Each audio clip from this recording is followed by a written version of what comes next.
Buenas, espero que estén bien. Debido a algunas de las preguntas que he estado teniendo de algunos ejercicios y demás, había comenzado a grabar este video explicando o comentando en general algunas de los ejercicios de la práctica para que se hagan una mejor idea y tengan una mejor idea de cómo se trabajan, más comentados que otra cosa, ¿verdad? Pero había tenido algunos problemillas para terminar de lavarlo, entonces pues acá espero que igual les sea útil. Incluso recuerden que pues tienen todo el chance básicamente desde las 10 hasta las 23:55 para realizar el examen, entonces incluso pueden apoyarse viendo esto para cualquier dudilla que tengan y todo el asunto. Entonces espero que igual les sea útil. Ok, como les dije, voy a comentar algunos de los ejercicios, los que sean más representativos, por decirlo así, y para que tengan una mejor idea de cómo se trabajan y cómo tienen que resolverse. Vamos a ver, para este que tenemos por acá, lo que tenemos es el circuito con una fuente cuadrada, un diodo de germanio que siempre tiene que decir la G, un diodo tradicional y dos resistencias. Se nos dice que todos los componentes tienen una potencia nominal de medio watt, es decir, todos. Eso incluye la fuente, de hecho, cuando dice todos los componentes, eso incluye la fuente. Recuerden que la fuente es un componente. Tanto los diodos como las resistencias. ¿Cuál es el valor mínimo? Acá básicamente lo que ustedes tienen es que para resolver esto, tienen que trabajar el semiciclo positivo, cuando este es el sentido de la fuente, y el semiciclo negativo. Entonces básicamente dibujan dos circuitos. Uno en el que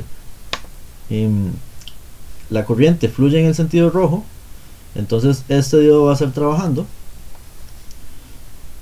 y este no, porque vean que la corriente fluye por este sentido, baja por acá, y aquí no va a subir porque llegaría a un punto donde ya la corriente pasó. Recuerden que la corriente solo pasa una vez por cada punto en un circuito, entonces aquí la corriente no puede subir porque volvería a pasar por acá y tiene que llegar al lado negativo, entonces la corriente va a pasar toda por acá, es decir, este diodo no está trabajando. Y para el otro caso pues ocurre lo contrario, este es el que no va a estar trabajando y este sí. Entonces en base a eso ustedes ya tienen, como decirlo así, dos circuitos. En esos dos circuitos van a obtener dos ecuaciones. De esas dos ecuaciones tienen que obtener los valores de las resistencias. Básicamente lo que van a obtener es que las resistencias, vamos a ver, las resistencias tienen que darles más o menos que RH tiene que ser mayor a 186 ohmios y RV mayor a 8 ohmios al menos. Entonces si les da algo dentro de ese rango, porque ven que yo les estoy dando un rango, si les da algo dentro de ese rango estamos bien. Luego vamos a continuar con otro. Este otro ejercicio, en este es recordar que el LED consume 2 voltios y en base a eso y trabajarlo con mallas, resolver cuánto es el valor de la fuente para que el LED esté trabajando, porque vean que nos dice que funciona a plena carga. Recuerden que también, bueno, los LEDs pueden trabajar entre 10 miliamperios y 15 miliamperios de corriente. Ahora bien, como es un rango, y de hecho en la realidad siempre trabajan en alguno de estos dos valores, en este rango, perdón. Entonces en el ejercicio, si ocuparan ese dato, en el ejercicio yo les pondría en el enunciado, ok, considere que el LED trabaja a tantos miliamperios, punto. Pero para este caso con que tengan el voltaje es suficiente, pero lo menciono por si acaso, para que lo tengan presente y lo recuerden más para la práctica y pues para cuando trabajen con LEDs en la vida real, digámoslo así, en la práctica, pues fuera del curso. Para este otro, ¿cuánta potencia consume el diodo de la figura 3? Acá básicamente es trabajarlo por mallas, recuerden, suponer que que el diodo está trabajando. Si está trabajando consume los 0.7, y si consume los 0.7 entonces ya pueden por mallas obtener más o menos la corriente que tengo aquí, y con esta corriente entonces puedo saber que esa es la corriente que fluye por el diodo, entonces ya puedo calcular la potencia del diodo. Luego tenemos este otro ejercicio. En este tenemos un potenciómetro por acá. Este potenciómetro, el truco o la idea es dividirlo de esta manera, como si fueran dos resistencias, donde tenemos acá el punto A, el punto C y el punto B. Es decir, es como si yo en vez de tener un potenciómetro tuviera dos resistencias, pero mantengo la forma del circuito. Acá viene el diodo que tengo aquí abajo, en medio, y aquí las fuentes y listo. Ahora bien, ¿cómo dimensiono cada una de estas? Bueno, yo puedo llamar a esto RAC y RCB. El nombre es como ustedes gusten, pero la idea es que mantengo los 3 puntos, es decir, A, B y C. Yo sé que en total entre A y B tiene que haber un kiloohmio. Entonces, una forma de trabajar esto, y la que les recomiendo para hacerlo matemáticamente más simple, es que ustedes saben que a esta resistencia, yo la voy a llamar R1 y R2, solo para simplificar el ejemplo. R1 y R2 tienen que sumar un kiloohmio. Ahora bien, tengo dos variables. Bueno, yo me permito suponer una. Voy a suponer un valor bien pequeño, es decir, voy a suponer algo como 10 ohmios, que es lo suficientemente pequeño para darme bastante rango para obtener el valor de R2. Y punto. Entonces, ya con eso, yo puedo despejar los demás valores mediante mallas. Entonces ahora cuando les piden el rango de 1 kiloohmio para que el diodo cierre, pues básicamente van a obtener el rango de R1 y R2. Entonces yo puedo decir que R1, aquí, permítanme un segundo, aquí les funciona mejor, acabo de recordar, aquí les funciona mejor si esto lo ponen que R1 tiene que ser mayor a 10 ohmios al menos, ¿sí? No puede ser un igual porque entonces ya estaríamos nosotros diciendo el valor y no obteniéndolo de las ecuaciones, me explico, por eso es mejor y se tiene que trabajar como una inecuación. Lo de arriba sí tiene que ser una igualdad porque no podemos pasarnos de un kiloohmio, pero R1 puede ser, yo voy a decir que es al menos 10 ohmios. Entonces ya de ahí me permito que mediante las ecuaciones yo diga, mira, sí, R1 me dio 100. Entonces ya listo. ¿Qué más? Para este otro, acá, este se ve algo complejo y el asunto es trabajarlo más conceptualmente. Vamos a ver, tengo dos fuentes, dos diodos, una resistencia en medio y dos resistencias debajo que son de los valores 2R. Si lo notan, ambas mallas son exactamente iguales con la única diferencia de que V1 no es igual a V2, que de hecho eso no me lo dicen formalmente en ningún momento, ¿verdad? Pero como tengo que demostrar estas inecuaciones, entonces pues aquí simplemente tengo dos casos. Yo sé que V1 y V2 no son iguales porque si no estas ecuaciones serían falsas. ¿Sí? Y no voy a ser de esos profes que les ponen un ejercicio donde esto no es cierto y les pido que lo demuestren. ¿Sí? Eso nunca ha sido muy cool. Ahora, sí sabemos que son diferentes, pero no sabemos cuál es mayor. Entonces simplemente yo tengo dos casos. V1 es menor a V2 o V1 es mayor a V2. Cuando yo tengo esto, si lo monto en una sola ecuación, yo voy a tener que V2 puede ser menor a V1 o al revés. Ahora, de acá, yo comienzo a incluir los valores de las ecuaciones de malla que yo tendría si resolviera estas dos mallas o si planteara estas dos mallas. Entonces, por ejemplo, yo sé que V2 al sumarle estos voltajes y al plantear la ecuación de malla de acá va a mantenerse siendo menor que V1 cuando le agregue la malla de la correspondiente a V1. Si lo notan o si los trabajaron, estos valores de V2 tercios más 7 quinceavos y 3V2 menos 1.4 corresponden a trabajar las mallas justamente.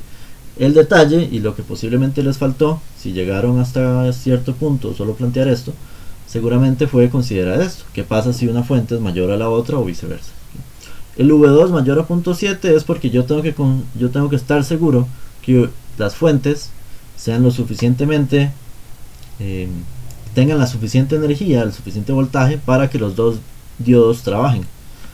Pero debido a la primera inecuación, ya con solo poner que V2 es mayor a 0.7, queda por obviedad que V1 también es mayor a 0.7, porque es el valor que está en medio. Ya el segundo punto de este ejercicio, de este circuito, es meramente ya con valores, entonces es meramente graficar. Luego para este otro caso es igual, tenemos una fuente senoidal que tiene un valor de VI y nos dicen que es de 12 voltios ese valor de VI a 60 Hz, entonces ya con eso ustedes pueden hacer la gráfica. Obviamente queda en términos de RL y RS, entonces es algo más para que practicaran la parte de graficar. En este otro caso, este es meramente conceptual, es más, de hecho, es más repaso de principios que otra cosa. Realmente es más eso, para poner un poco, ponerlos un poco a pensar un rato en los conceptos meramente de las fuentes cuadradas, de las fuentes triangulares y demás, y entonces ponerlos a, bueno, esto se resuelve graficando y planteando un poco por ahí. La idea con el primer punto es que si asumimos que las fuentes son ideales, quiere decir que es tal cual el circuito. Una fuente no es ideal cuando tiene resistencia, que de hecho todas las fuentes tienen resistencia. Entonces recordemos que las fuentes tienen una resistencia interna, que aquí le vamos a llamar R1. Si yo no supongo eso, entonces no puedo decir cuánta va a ser la corriente que está fluyendo por esta malla, y lo mismo para la otra. No podría analizar eso, porque simplemente tendría los diodos, que los diodos se comportan como un corto, entonces tendría la fuente conectada a un corto y ambas pasando la misma resistencia. Entonces no podría analizar el circuito de ninguna manera. En cambio, yo sé que esta resistencia consume solo la fuente de voltaje que tengo acá y esta otra solo la fuente V1. En cambio, R consume lo que le llegue de ambas dependiendo de los ciclos y de las gráficas de cada uno, que ahí es donde la parte de graficar esto es donde se vuelve más útil. Luego, en cuanto al Zener, vamos a ver. Con los Zener entonces básicamente es la misma idea que los ejemplos de los otros videos, de las presentaciones. Acá la idea es que ustedes obtienen este valor de la corriente, recordando que bueno, todas las tierras son una sola, ¿sí? Solo que esta es otra forma de dibujarlo, en la que muchas veces aparecen los diagramas de circuitos que puede que se encuentren después cuando estén trabajando. Y acá es recordar el funcionamiento o el ejemplo que hicimos del regulador de voltaje. Este Zener trabaja 5.1, entonces yo tengo que asegurarme que le puedan caer 5.1 voltios para que él esté trabajando. Y si está trabajando, entonces la resistencia de 1 kilo ohmio, que es la que estaría aquí en paralelo, ¿verdad? Yo puedo dibujar esto para que esté en paralelo. Esta también va a tener los 5.1 voltios, entonces ya con eso puedo calcular la corriente que fluye aquí en 1 kilo ohmio. Y de ahí obtener los demás valores, ¿okay? Si esto está trabajando 5.1 voltios, entonces aquí hay 14.9 y ya con eso calculo. Luego para este caso es muy semejante, la única diferencia es que, bueno, esto lo pueden redibujar, vamos a ver, tendrían RS, el Zener de 12, vamos a poner por aquí 12, y aquí podrían redibujar RS1 con el Zener de 8. Entonces, si ven, esto está así.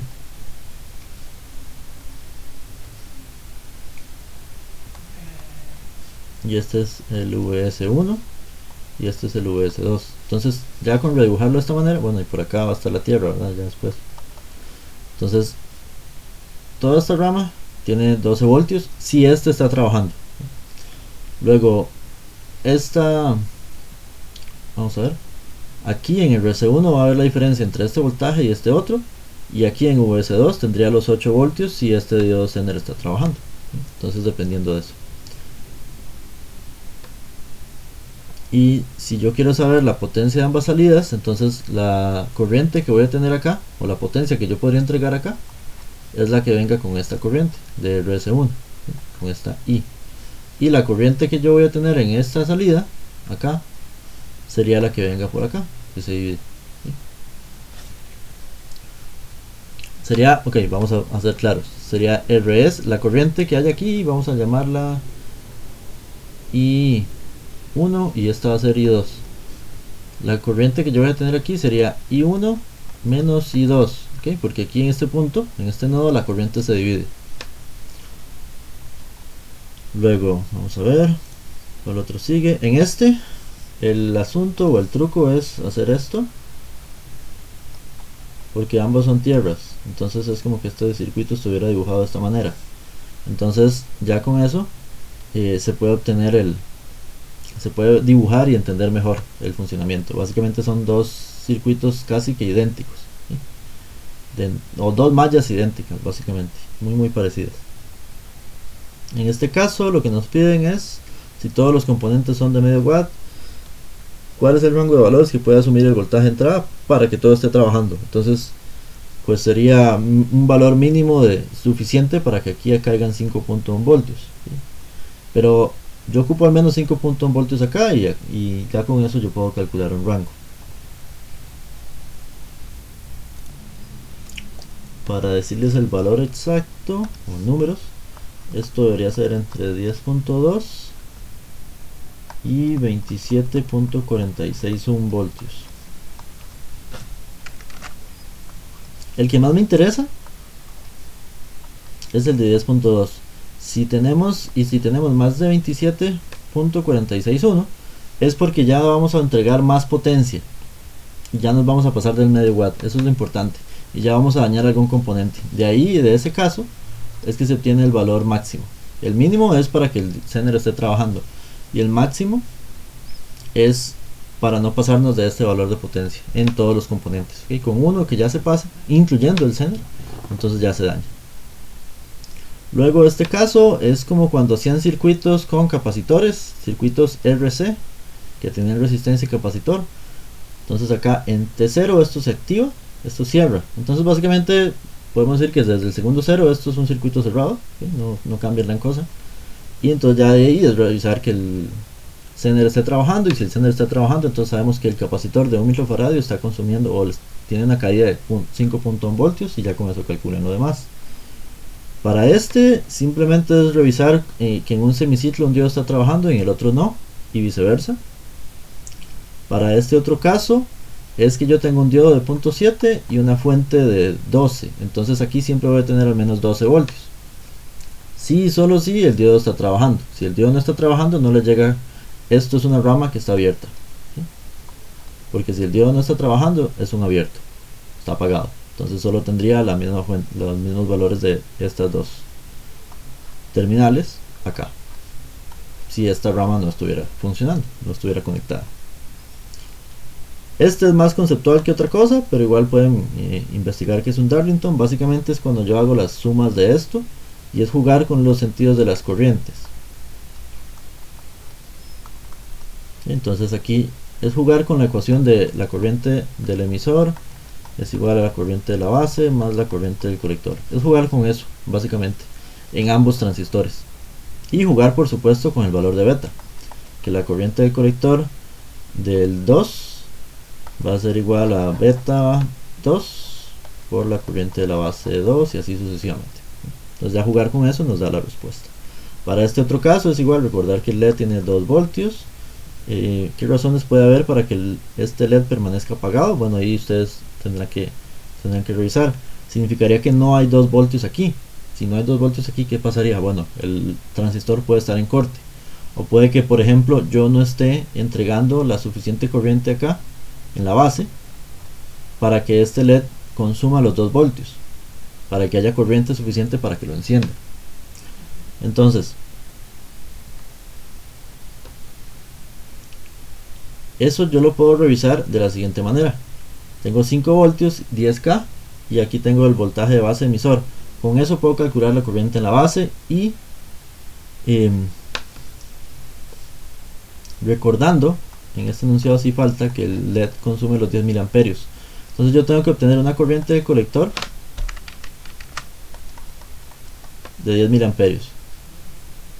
Esto se cumple. Si no se cumple, entonces esa es una posible razón para que el LED no esté trabajando. Y ya después tome dos casos de que la corriente LED es 0 y después de que vale aproximadamente 22 miliamperios. ¿Okay? Si habla de 22 miliamperios, entonces ya eso les responde. Aquí no eran necesarios estos 10 miliamperios, pero igual pueden trabajarlo. Ese es un caso en el que sí estaría trabajando. Si lo toman como 0, entonces pues por supuesto que no va a haber corriente. Si no hay corriente, entonces esto está apagado. Y si vale 22 miliamperios, entonces aquí hay 22 miliamperios. Revisa cuánto es la corriente de acá y si eso se cumple o no se cumple con la ecuación del beta. Luego, para este otro caso, tenemos los 12 voltios, una resistencia, un motor que es de 1 caballo de fuerza. Eso lo mejor es que lo pasen a watts, ¿verdad? Porque es el sistema internacional, y así pueden trabajar más fácilmente todo lo que es potencia. Tengo 220 voltios, significa que el motor trabaja a 220 voltios, pero entonces ya con eso pueden calcular cuál es la corriente. Aquí estamos diciendo que para el transistor, estos son datos del transistor. El transistor puede trabajar con una corriente de colector máximo de 15 amperios, un valor de voltaje que era beta por el voltaje colector emisor, que es 850 voltios. Es decir, aquí puede haber máximo 850 voltios. Esto es, vamos a ponerlo así, esto es el voltaje colector emisor máximo. Si recuerdan la gráfica del transistor, teníamos un beta por VCE 0, que es el valor máximo de voltaje en cuanto a al punto de potencia máxima del transistor. Este es el voltaje máximo que podemos tener en el voltaje colector emisor. Aquí esta ecuación es el voltaje colector, este eje, perdón, es el voltaje colector emisor. Entonces aquí puede haber máximo 850 voltios, quiere decir que es un transistor dimensionado que trabaja perfectamente para consumir los 220, es decir, él puede trabajar a los 220 y no va a tener ningún problema. No es que él consume 850 voltios, sino que puede aguantar eso. Lo mismo con los 15 amperios, no es que está consumiendo 15 amperios, es que puede aguantar eso. Y el valor de beta mínimo que puede usar o que van a trabajar es el de 6.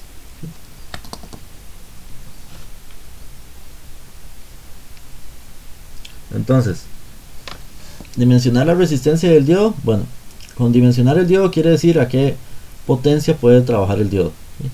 para que tolere el motor, no cualquier diodo. No es, por ejemplo, es un diodo de silicio, entonces sí va a consumir 0.7, pero a cuánta potencia, a 1 watt, a 2 watts, a 5, a medio, ya eso es el tema de qué tanto puede soportar. Ahora bien, eso lo revisan con la corriente que esté fluyendo en el motor, porque la corriente que esté fluyendo en el motor, vamos a suponer en el peor caso que toda se devuelve. Entonces la corriente que fluya por el motor es la que tiene que aguantar el diodo. Así se dimensiona esto.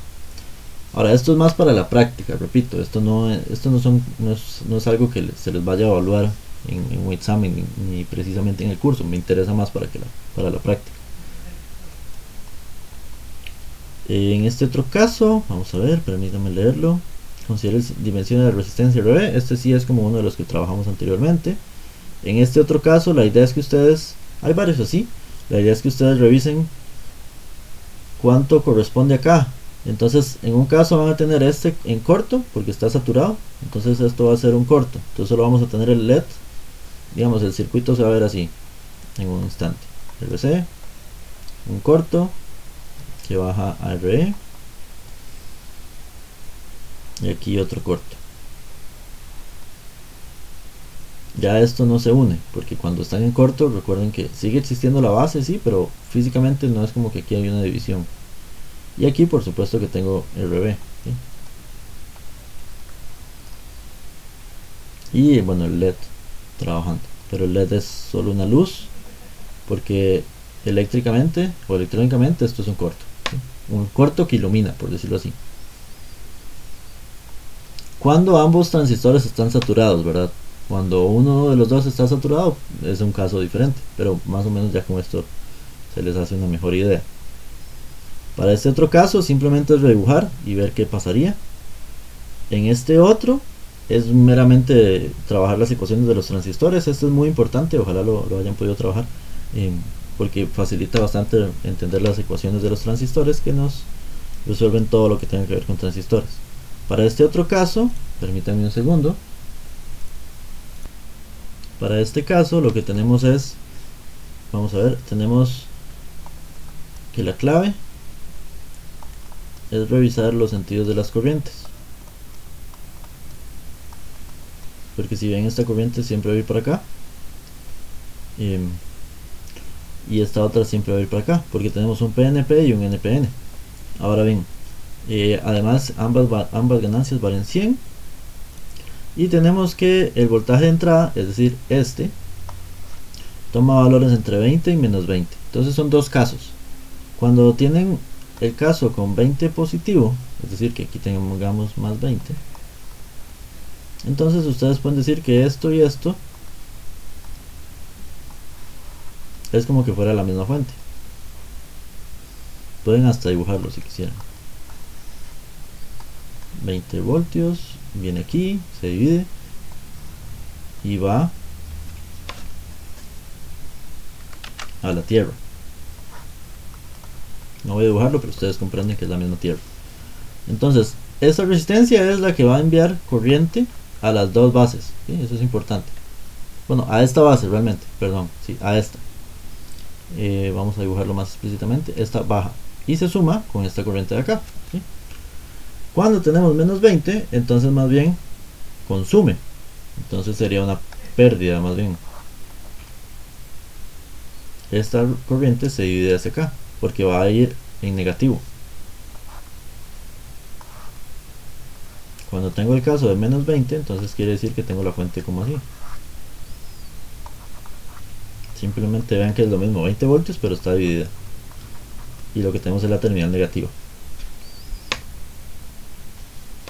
Ahora bien, la idea es dimensionar RB. Entonces ustedes lo que quieren es que ambos saturen. Si ambos saturan, entonces ambos son cortos.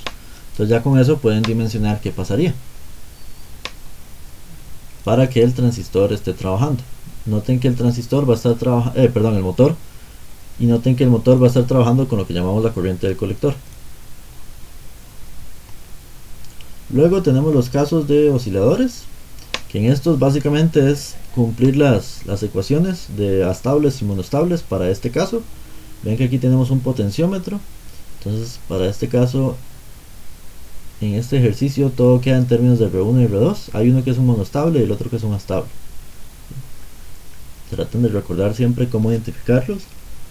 La diferencia es cuál es la patilla, qué hay entre la patilla 7 y 6 básicamente. Este es uno muy parecido al trabajado en la clase. Este es básicamente la misma idea, solo que ahora con parámetros. Aquí es calcular y graficar, acá más bien es dimensionar. En este se ve algo complejo, pero es un poco más realista. Esa es un poco la idea, ¿no? Pero al final sí es algo que pueden trabajar como los anteriores, porque tenemos un 555 acá que está trabajando como un astable. Lo sé porque tenemos algo entre 7 y 6. Luego la salida activa un transistor que simplemente lo que hace es elevar la corriente. Esa es la función de este transistor. Aquí en 10K tengo una corriente que viene del 555, pero es una corriente algo pequeña, entonces el transistor lo que hace es amplificarla. Esa es la función de este transistor. Amplifica esa corriente que viene por acá, carga el capacitor de 0.1 microfaradios, que también percibe energía por acá, ¿sí? Para mantenerse un valor estable, y esa corriente entra acá, que es un CP. ¿Un CP de qué? De un HEF4013, que básicamente es un flip-flop tipo D. ¿Sí? Entonces el flip-flop tipo D ocupa un clock, que esto es el CP, vamos a ponerlo por aquí. Esta es la señal de reloj, ¿sí? La que está constantemente intermitente, que está diciéndole cuándo grabar el dato. Y el dato es lo que él recibe en esta patilla, de patilla número 5, 1D. Aquí él recibe un voltaje que viene de un capacitor de 0.1 micros. Y ven que este es un circuito RC. Pero aquí tenemos la salida negada. Tenemos la salida normal en 1 y la salida negada en 2. Quiere decir que cuando la salida es un alto, la salida negada es un bajo. Recordemos que esto funciona de esa manera. Entonces cuando aquí hay un bajo, aquí no tengo corriente, entonces este LED está apagado. Está en verde claro porque es un LED, esa es la idea. Pero cuando aquí está en bajo, aquí está en alto, en la salida negada. Quiere decir que cuando está en alto tengo corriente por acá en este circuito RC, porque es una resistencia y un capacitor, y eso me manda una señal de aquí, de disparo. Quiere decir que mando una señal de disparo cuando la salida negada está en alto. Entonces él mismo se está retroalimentando para mantener el LED encendido. Básicamente lo que va a ocurrir es que cuando este LED enciende, este está apagado y viceversa. Eso es lo que va a ocurrir. Y estos transistores lo que están haciendo es otra vez amplificando la corriente para que el LED encienda, porque la corriente que genera un flip-flop D es muy pequeña, es del orden de los microamperios. Entonces usamos un transistor que es el normal 2N2222 para amplificarla y que la corriente en el colector que pide el LED y que pide el transistor en la corriente del colector sea suficiente para encender el LED. Esa es la idea de este circuito. El funcionamiento muy a grosso modo. Luego acá es básicamente ejecutar las gráficas de los JK, pero son varios JK, entonces es hacerlo una sobre otra las gráficas. Para este caso de los amplificadores, vamos a ver acá, esto se suele resolver de esta manera. Ustedes piensan en un transistor, en un voltaje acá, vamos a llamarlo, no sé, VA, aquí tienen VB. Entonces la diferencia de VA menos VB es igual al voltaje en R1, que el voltaje en R1 va a ser IA por R1, donde esto es R1 e IA. Y lo mismo puede ocurrir acá. Ustedes tienen VC, ustedes pueden decir que VB menos VC es igual a R2 por IC. Aquí pueden llamarlo VD. Ustedes pueden decir que VC menos VD es ID por R3, y así sucesivamente. Y aquí pueden tener el voltaje de la salida, que voy a llamar S, y van a decir que VD menos VS es igual a R4 por IE. Y en base a eso pueden obtener el valor de la corriente en IL, porque IL va a ser VS sobre RL. Y ya con despejes de esto pueden obtener los valores. Y en base a eso se pueden obtener cualquier otro de los circuitos de amplificadores de esta práctica. Aquí básicamente tienen lo mismo, solo que tienen un punto VA. Pueden llamar a este VB si quieren. Los nombres, me refiero si quieren con los nombres, ¿verdad? VC. O aquí realmente esto es VO porque es el mismo punto. Y ya con eso pueden resolver estos ejercicios. Obviamente este queda totalmente algebraico. Esta es básicamente la misma idea. Y ese es como el truco. Vean que no tiene mucha, es nada más decidir ponerle nombres y cuál es cuál. Vean que de hecho es como ignorar un poco los amplificadores en cierta manera, sino simplemente ir viendo las ramas de retroalimentación. Ustedes también podrían plantear una ecuación acá para este caso entre VA y VS y decir que eso es IB por R5, ¿sí? Desde aquí hasta acá, pasando por esta de arriba. ¿Sí? Ojalá que todo esto les sirva. Igual mañana estoy totalmente disponible, ahorita todavía, pero por cualquier consulta que vayan a tener en cualquier momento. Y desde ya los mejores éxitos con este examen.